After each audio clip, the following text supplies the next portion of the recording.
Hey beauty lovers and fellow entrepreneurs, I'm Yegi, the owner and founder of Yegi Beauty. Within 5 years of being my own boss, I was able to grow Yegi Beauty into a multi-million-dollar company. This podcast is where I share what it takes to be a successful entrepreneur in the beauty industry. Today we're going to talk about when to hire for your small business and how do you know if you need help or not in regards to hiring employees and growing. So is this something that is holding you back? Is this what your next step should be in order to grow? So that's why we decided to choose this topic for today's podcast, and we decided to go live for the podcast and see if you guys have any questions for you to interact with us, and see if this is something that you may want to, take the leap on in order to grow your business. We are live on Yegi Beauty today to let you guys know that, again, we do have a podcast now, and it's all about the business side of the beauty industry. So we're helping entrepreneurs like you in the beauty industry grow and do bigger things within your lash business, or if it's another beauty business. So that's what we want, and we want to motivate everybody to grow with us. So that's why it's also called the Yegi Project, because we want to use it as a way to work on new projects for ourselves and advise you guys to do the same so we can all grow together within our own businesses. Yes. Are you ready to get started? Let's get started. So Elise is going to be the voice of all the entrepreneurs who've asked these questions. Yes. So we're going to get into 4 signs to hire more employees, or when to hire your first employee. But first, I'm going to ask you some questions about your experiences since you've been in business for a while. Yes. So the first question is, when did you know it was time to hire your first ever employee? Okay, so my first ever employee was actually when I was running the salon, and we had different contractors that were doing different services, and I was basically the only employee that was the salons that was answering the phones, cleaning the bathrooms, editing the website, doing all the little tasks that I'm sure all of you relate to as small business owners, until I realized I'm so exhausted, I'm so tired. I get home and I literally just not even shower and just plop on my bed and automatically pass out with how tired I am. It hit me that, oh my God, I need help. Why am I not hiring someone to help me with that? But the biggest sign is when you feel like you're really, overwhelmed and you're wearing maybe one too many hats as a small business owner. That was my biggest sign in order to hire. And of course, the first person I hired for the salon was like a front desk associate to help me, because again, at that time I was also answering the phones and taking appointments down. Like I'm lashing and phone calls are coming, and I was answering while I was lashing, and I realized, and I was close with a lot of my repetitive clients, and I realized that, wow, like I'm not providing the best service because I keep interrupting them with the calls. And that's, I think, when it really hit me that, oh no, my service is going down. I better hire a front desk person before my clients, who are so like patient and nice because they've grown with me, start getting upset or leave me because I keep interrupting their lash naps with phone calls. So I think that was my sign. Right. And what do you think was holding you back? You were that busy, you were that overwhelmed. What was holding you back from hiring that first employee for that long? Yes, it did take me a while. So first, of course, financials. You think, if you could do it, why are you going to pay somebody extra to take on some tasks? So financials were part of it.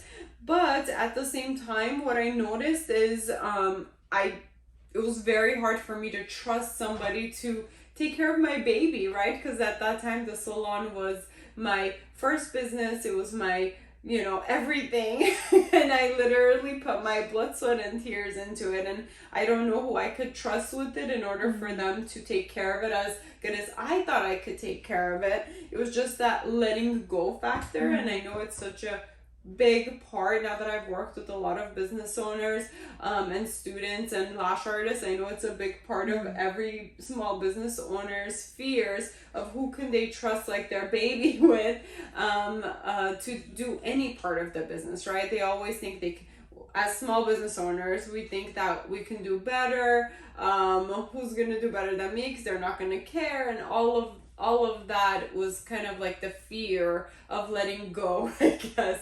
And that was what was holding me back until I realized there's literally limited time in the day and limited everything. So there's no way I personally can do everything. And unless I wanted to grow, I had to hire somebody, because there's literally like, let's say 8 or 10 hours a day that I can take my lash clients, for example. If between that, the 2-3 hours I'm taking to do like all the other aspects of the business, then it's gonna cut back on the profit I can make on providing those services, or, you know, vice versa. So that's why I was like, okay, even if they don't do as good of a job as I think I would do, or if they're not going to care as much as I think they should care because it's not their business, it is better than nothing, because it's holding me back. So as long as, eventually I came to the conclusion that as long as I'm hiring the right person and I'm training them properly, and I'm always kind of checking in to make sure they have all the tools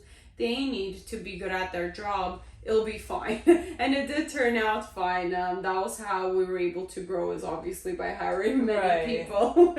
Next question. Have you noticed a pattern with other business owners as to why, like, maybe it didn't apply to you, but why they maybe wouldn't, before we get into the actual signs? Yes, I think those two things that I went through is pretty common, is thinking that like it's gonna cost you too much to have an employee, and then but not realizing that, you know, it's an investment. Like, you have to invest in your business, and you're investing in it by investing in an employee, so then they can help grow it. So once you hire someone, you may feel like, oh, I'm spending X amount of extra money when I wasn't initially, but then in the long run, they're going to help you make even more money. So even if you see a little bit dip in your, you know, bank account because you're paying someone extra to do certain tasks, in the long run, and not even like too long, hopefully, you will see but the benefit of hiring them and how much it's helping your business. And then what do you look for when you're hiring an employee? And it's a loaded question, but I personally, when I'm hiring an employee, of course, I want to make sure like they're educated and they have good work experience. Those two things is always going to provide a good base for somebody, no matter if they know the industry or they don't. A lot of times in the past, I've hired people who have no idea or don't know anything about my business or the industry, but they're very resourceful and knowledgeable, and they have good work experience, and I'm able to train them in the areas that I need. So that has worked for me. So I think a good base I look is for that, but also I look for them to fit my business culture, and you know, ultimately, like the simple way of putting it is for them to be good people, because that's the people I want around. That's the people that are gonna, you know, interact with me or in my team like day to day. So I want everybody to have about the same culture, for them to be good people, work hard, and grow together. But obviously, like, I also would want them to have the long-term mentality. Like, I don't want anybody who's just kind of passing by who I'm hiring. I want them to join, also enjoy their place in the company, look for ways to grow, add value to the company, maybe areas that I'm not good at. I would look at for people that they're good at that, so then I can, you know, rely on them for the things that I'm not good at. So I guess that takes me back to the type of people I would hire. That's one key thing that people should look forward to, and it's a reminder for myself to do that too, is anything that you're not, you know, already is your weakness, you definitely want to hire people that are strong in those areas, so then you can overall be a stronger business or a team. Yeah, for sure. And I guess we can get into the 4 signs. Go into the 4 signs it's time to hire your first or more employees. Yes. Ready. Yeah, so we want to get into this. Honestly, like I said, a lot of people I've worked with, they're doing great, but then at the same time they don't realize that they can do even better, or that it's time for them to take that next step and to grow. So these are the 4 signs that I realized. Honestly, even running a business, how long now? Over like almost 8 years, or over 8 years now that I'm physically like running my own business. And I mean 8 years with having employees and all of that, much longer when I was just doing my own thing as a lash artist. But anyways, going back to that, so what I've learned is that even for me, like I needed the reminder of these 4 things that I'm looking for me to grow the company again, right? Because sometimes we just get in our ways and we're going to our day-to-day and we think this is it, and we're so busy, we don't have time to kind of like pause and stop and think to see, okay, am I working harder or am I working smarter? Right. You know, like, do I want to like work so hard where I'm so exhausted, even though you're enjoying it? Honestly, as a small business owner, I would say mostly people enjoy what they're doing and they're really busy and they do the most and they do a lot, but then they don't realize that they're working harder and not smarter. And that's when I think you guys need to kind of pause and take these into consideration. We're like, okay, wait a minute. So I could be having kind of maybe even a better lifestyle and still making good money, but getting help by hiring employees. So that's why today's topic has come back. But the 4 signs, I'm going to refer to my notes.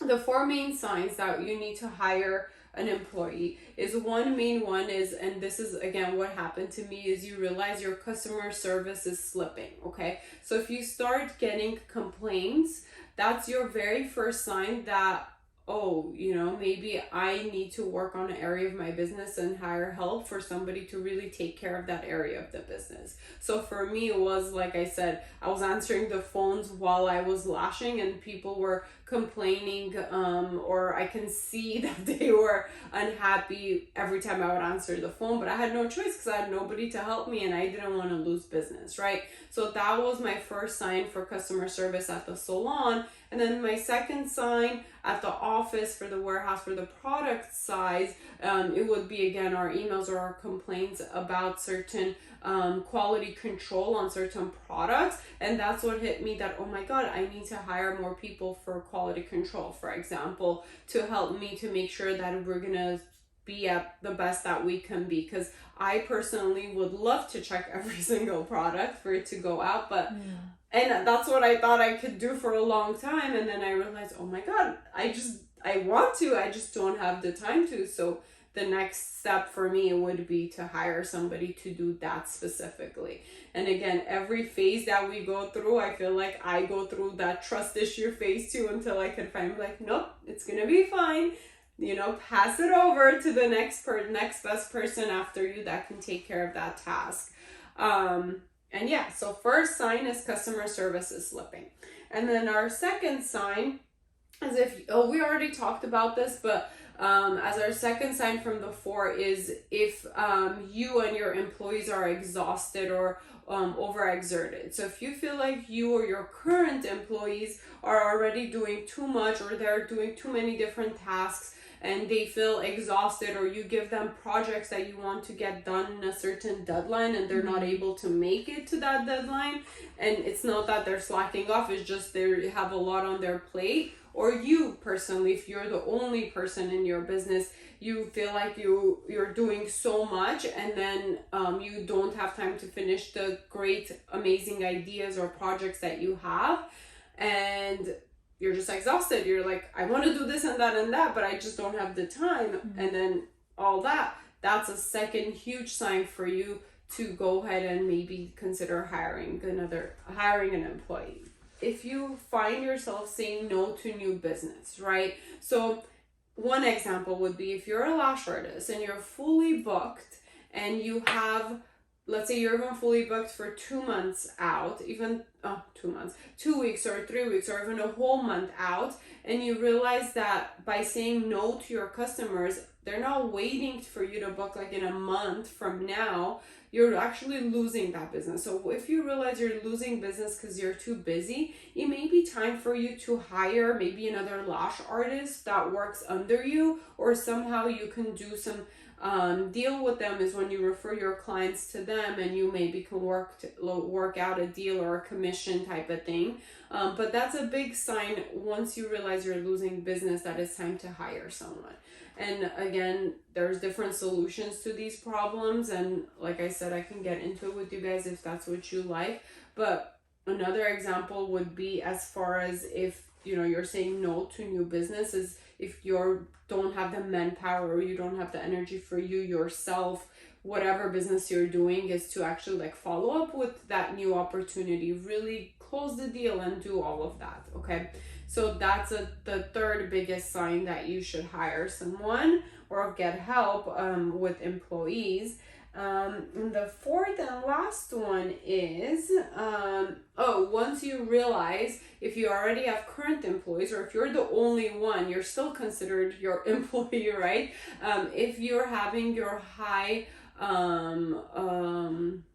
what's the right word? High value. High value, yes. If you're having your high value employees do small tasks. For example, you yourself as a business owner, you would be considered a high value employee because you're doing everything, or you have the capacity to do so many tasks that are worth so much more. But then you find yourself doing low tasks like cleaning up or answering the phones. Those are simpler tasks that anybody can do. So that's, again, a sign for you to hire someone. Or if you have a great creative employee who's working on amazing projects with you, but then you realize you're also having them do small tasks like answering the phones or doing physical packaging or something, where they can be using their creativity towards something that will be a bigger value to the company. So that's another sign that you may need to hire another employee.